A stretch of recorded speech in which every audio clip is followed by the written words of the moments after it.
Olá, meus queridos, espero que esteja todo mundo bem. Vamos seguindo aqui a nossa aula sobre princípios do direito penal, parte geral. Antes de a gente iniciar, quero dizer a vocês que a gente deve ter essa aula e acredito que no primeiro bloco, na primeira aula, na próxima semana, já que a gente ainda continua com o decreto que impede as aulas de maneira presencial. Então, a gente tem essa aula de hoje, acredito que um bloco, uma parte da aula que vem, e a gente encerra os princípios do direito penal. Lembrando que a gente vai tratar de alguns princípios que vocês aprofundarão na parte 2, né? Teoria geral da pena. Então, a gente vai visualizar, evidentemente, alguns princípios, mas que serão aprofundados lá no segundo período, quando vocês estarão estudando direito penal, parte da pena. Não é isso? É lembrar o que a gente viu na aula passada. Na aula passada a gente falou basicamente quase toda a aula sobre o princípio da insignificância, o princípio da bagatela. Falamos sobre que o princípio da insignificância ele visa afastar a tipicidade material do crime.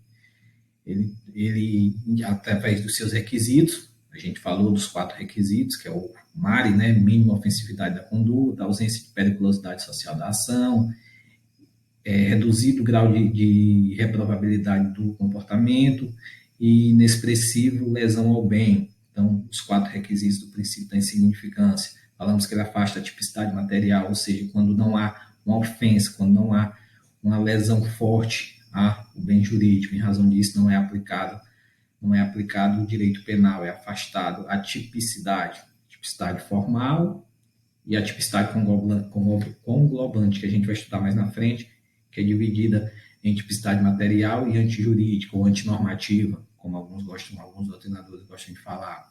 Falamos também sobre os crimes em espécies, que aceitam ou não a aplicação do princípio da insignificância. Aí percorremos a jurisprudência tanto do STF como do STJ. Verificamos que em alguns casos o STF entende de uma maneira, o STJ entende de outra, mas na maioria deles tem entendimento unificado. Também falei para vocês que fiquem atentos quanto à jurisprudência dos tribunais superiores, porque às vezes se costuma mudar. A gente tem decisões, como mostrei para vocês, que em 2012 se pensava uma coisa, se afastava o princípio da insignificância, quando em 2019 já se passou a aceitar a aplicação dos princípios da insignificância. Então, isso é muito bom, vocês ficarem atentos quanto à aplicação ou não. Dividimos o princípio da insignificância ou da bagatela em própria e imprópria. Falamos que a própria é o que a gente estuda, atinge diretamente o tipo penal, afasta a incidência e a aplicação da norma sobre a conduta do agente, e a princípio da insignificância imprópria, bagatela imprópria, afasta a aplicação da pena, lá nos requisitos do artigo 59. Falamos também um pouco sobre o princípio da adequação social, tem a ver muito com o que a gente estudou em costumes. Falamos que quando o princípio da adequação social entende que quando aquele fato é adequado no meio, na sociedade, ele passa a deixar de ser crime. Vimos que isso não pode ser aceito, já que no Brasil só a lei pode revogar crime. O costume não revoga crime, mas quem defende a tese do princípio da adequação social tem esse entendimento. E adentramos no princípio que a gente vai estudar hoje de maneira mais detalhada, que é o princípio da legalidade. Falamos que o princípio da legalidade, falamos da previsão legal, mas precisamente no artigo 1º do Código Penal e artigo 5º, inciso 39 da nossa Constituição Federal, falamos sobre os requisitos, que hoje a gente vai destrinchar de maneira mais detalhada, do requisitos, pressupostos, subprincípios do princípio da legalidade. Falamos sobre os fundamentos, fundamento democrático, fundamento político, fundamento jurídico do princípio da legalidade. Lembrando a vocês que a gente vai hoje falar sobre os princípios, em especial o princípio da legalidade, acredito que vai pegar boa parte da nossa aula, e eu devo disponibilizar a vocês também alguns julgados. Salvo engano, são 5 decisões que eu achei bastante interessantes sobre o princípio da insignificância. A gente vai disponibilizar aí na área de vocês, e peço que vocês estudem, vocês leiam essas decisões, e são decisões do STJ e do STF, que tratam sobre a aplicação ou não do princípio da insignificância. Então, vocês deem uma lida, até porque, para vocês ir familiarizando com as decisões dos tribunais superiores. Posteriormente, assim que possível, acredito que na próxima aula a gente consiga fazer um bate-papo apenas para discutir essa lei, já quando a gente finalizar toda a exposição relativa aos princípios do direito penal. Dito isso, então vamos começar a destrinchar aqui o nosso princípio da legalidade. Pois bem, a gente falou sobre o princípio da legalidade para vocês e a gente leu o artigo 1º do nosso Código Penal. E vamos ler novamente aí, espero que todo mundo esteja com o código aberto, se não tiver, entre no site do Planalto aí, abre o Código Penal, importante também você já estar lendo o código. Artigo 1º do Código Penal diz: não há crime sem lei anterior que o defina, nem pena sem prévia cominação legal. Vamos lá, primeiro vamos fazer um adendo aí, uma correção que a doutrina sempre faz sobre esse artigo. Quando o artigo diz assim, não há crime, ele não quer dizer apenas o crime, ele quer dizer crime e contravenção penal, crime e ato infracional. Então, vocês façam essa correção. Não há infração penal, que é gênero, do quais são espécies o crime, a contravenção, a medida de segurança, então o ato infracional, então tudo isso incide quando ele quer dizer crime. Então ele abrange tudo isso. Não é só o crime em si, não é só o que vem regulado no Código Penal e na legislação extravagante, mas também contravenção penal e ato infracional. Então, o que a doutrina critica é que a melhor redação para esse artigo seria: não há infração penal sem lei anterior que o defina, nem sanção sem prévia combinação legal. Sanção que entra pena e medida de segurança, no caso de menores de 18 anos, ou algumas pessoas que são, em razão da sua culpabilidade, são isentas de pena. Dito isso, vamos agora destrinchar esse artigo com base naqueles pressupostos, requisitos ou subprincípios que a gente viu na aula passada, que a legalidade incide sobre a reserva legal, sobre a anterioridade, sobre a norma penal escrita, estrita, certa e necessária. Okay? Espero que vocês tenham anotado na aula passada. Então ele diz, não há crime sem lei. Sem lei. Isso aí entra a famosa reserva legal. Não há crime sem lei. Que lei? A lei em sentido estrito, então em reserva legal. Qual a primeira pergunta que a gente faz? Medida provisória. Pode criar crime? A gente estudou lá, quando a gente tratou sobre fontes, que não. Medida provisória não cria crimes. A medida provisória, apesar de ser lei em sentido material, ou seja, ela ser um ato do presidente da República, que trata de algumas matérias tinentes, que seria competência do Congresso Nacional, ela, por expressa vedação legal, não trata de matéria penal. Então, medida provisória não pode criar crimes. Só a lei em sentido estrito. O que é a lei em sentido estrito? Lei ordinária, lei complementar, aprovada pelo Congresso Nacional, pelas duas casas, Câmara dos Deputados e Senado. Então, gravem isso. Qual é a previsão legal do professor que veda a medida provisória? Lá no artigo 62, parágrafo 1º, inciso 1, a linha B. Artigo 62, parágrafo 1º, inciso 1, a linha B da Constituição Federal, veda expressamente a matéria de medida provisória sobre penal, sobre direito penal. Ok? Então, a reserva legal é isso. Então, só há crime quando a lei em sentido estrito aprovada pelo Congresso Nacional está em vigor.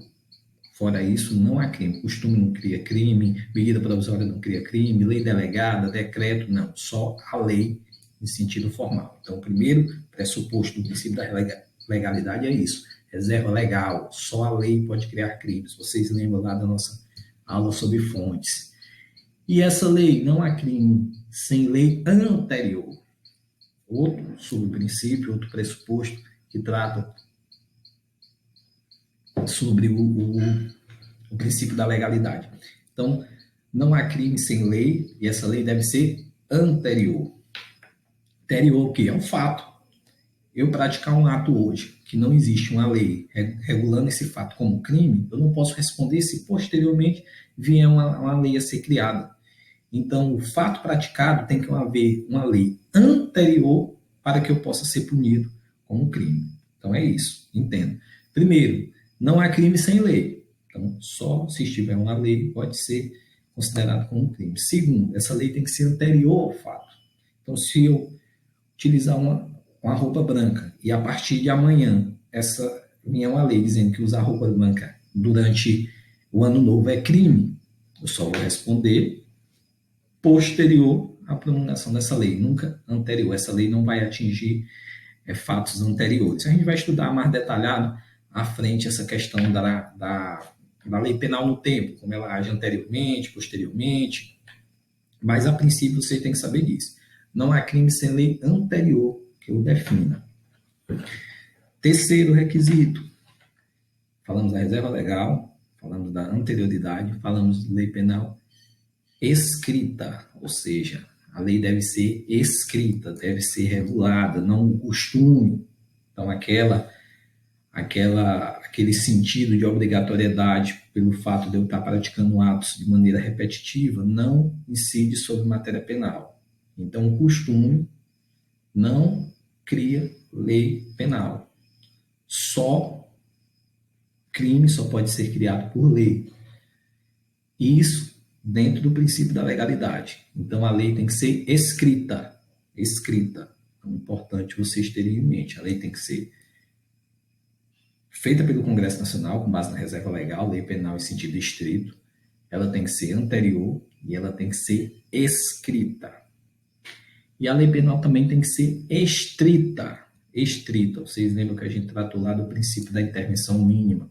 Falamos que o direito penal só age quando os outros ramos do direito falharem. Ele age de maneira subsidiária, ou seja, de maneira quando os outros ramos, seja direito civil, direito administrativo, direito tributário, falharem, ele passa a agir e de maneira fragmentada, ou seja, em pequenos pedaços. Então, ele é um direito penal estrito, restrito, que ele abrange de maneira pequena de que os demais ramos do direito. Então, a legalidade, dentro do princípio da legalidade, está um pressuposto estrito. Então, a norma penal ela tem um caráter estrito. Tá ok? E ela deve ser certa. A gente vai tratar daqui a pouco sobre norma penal em branco.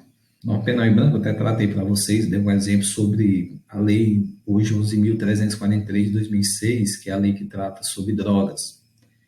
E quem define o que é droga é uma portaria do Ministério da Saúde. Então, ela é uma lei penal em branco, ou seja, ela não vem tratando o que é droga, o que é definido como droga ou não. A gente vai falar mais à frente quando isso. Mas, dentro do princípio da legalidade, ele diz que a lei deve ser certa, ou seja, a lei deve tratar de maneira exata o que realmente é crime ou não, para que a sociedade entenda que aquele ato que ele praticar é errado. Se ele praticar aquele ato, ele vai sofrer consequências jurídicas, consequências penais. Então, a lei deve ser certa. Ela não pode ser duvidosa, não pode ter um caráter que deixar claro que ela cabe interpretação, como a gente visualizou, mas ela não pode ter o caráter dúbio, duvidoso, deixar a pessoa com incerteza sobre se é ou não crime aquele fato. E isso a gente vai tratar de maneira mais detalhada quando a gente for estudar ainda hoje, ainda nessa aula, a questão da norma penal em branco.